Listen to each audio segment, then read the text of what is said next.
Now then, joining us for more on this is the host of AFTV, Robbie Lyle. Morning to you, Robbie. Good morning. How you guys doing? Yeah, good. What did you make of the draw yesterday? Yeah, I think for us it was a good point. You just spoke about Manchester City's record at home. I knew that we weren't going to lose the game. I was going up there and I was thinking, I'm confident that Arsenal won't lose this game. I wasn't sure if we'd be able to win it because I just feel it's the hardest place to go right now in world football and get a result is Man City with their record. So, I think we could have nicked it. And, I thought we was pretty untroubled as well. I thought, defensively, we were brilliant. And over the years, that's been one of our weak points has been, our resilience and defending. But, we're showing this season that this team is very, very resilient. That, I think we've got the best defence right now in the league. Saliba and Gabriel, they locked off Haaland. He did nothing in the game. He's done nothing in the 2 games. And actually, when you look at it, Arsenal, everybody better take us seriously. We haven't lost to Liverpool in the league. We beat them at home and, we drew them at Anfield. And we've done the same with City, beat them at home and drew them at their place. And I know, obviously, Liverpool, you'd say they're the favourites at the moment because they're on top.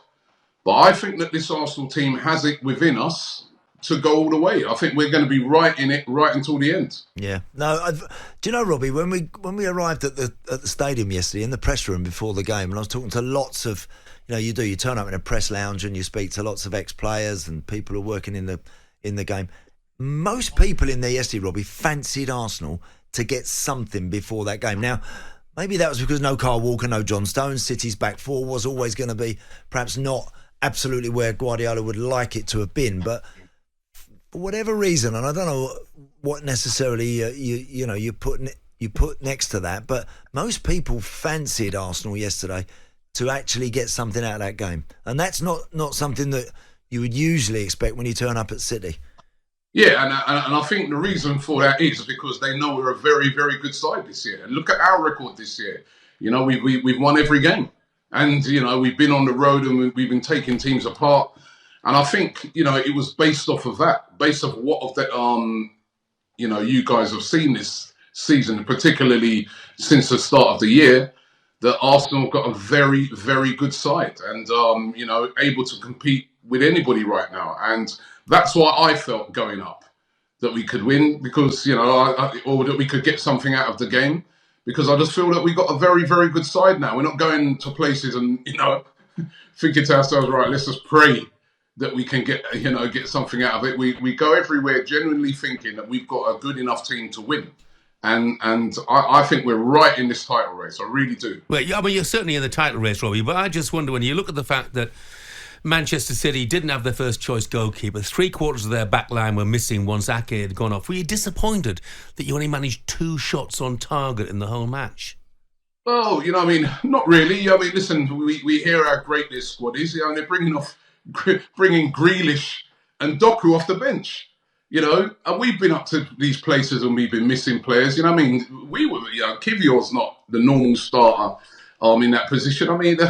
I heard a couple of City fans were saying that to me afterwards. Oh, we were missing this. I was like, this is how I know they're rattled. This is the first time I've heard a City fan say to me, we're missing this and we're missing that. Normally all we hear about is their great squad. Yeah, by the way, Robbie, you brought Partey, Trossard and Martinelli off the bench. So, you've got a pretty decent squad. Yeah, you've got a great squad as well. So you can't really point your finger at City about their squad.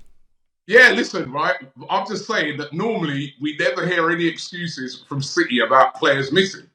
Now, all of a sudden, players are missing, and that's a good sign because they know that, the Arsenal are serious. I'll be honest with you, normally when I go up to the Etihad and you speak to City fans before the game, they're looking on the game like a formality.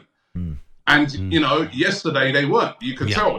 They knew it was a serious game. So I think it's a very even title race, but Arsenal are right in it. I noticed that people don't seem to think that we're in it, but we're not going to get over the line. But I think that this team showed yesterday that they have it within them to go on a run and get over the line. Yeah, no, Robbie, you are well and truly in it. No question about that. You are right in the mix. Robbie, brilliant. Thanks for talking to us, mate. Thank you, guys. Manchester City, Arsenal, Liverpool fans, we want to hear from you this morning. How have yesterday's results affected the title race? Is it Liverpool's to lose? 03717 22 33 44 810 89 on the text. Interesting text, just briefly. With regards to the West Ham, I'm going to name on this. With regards to the West Ham game on Saturday, I'm still angry. Not because we lost, but because it feels like we've lost football. The game we watched on Saturday isn't the sport I grew up watching and fell in love with. It's a cheat's charter.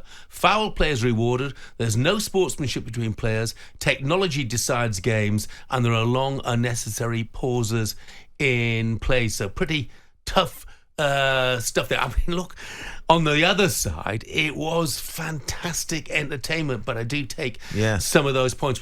talkSPORT Breakfast, waking you up Monday to Friday morning from 6 a.m. on AM, on DAB, via the talkSPORT app and on your smart speaker. talkSPORT.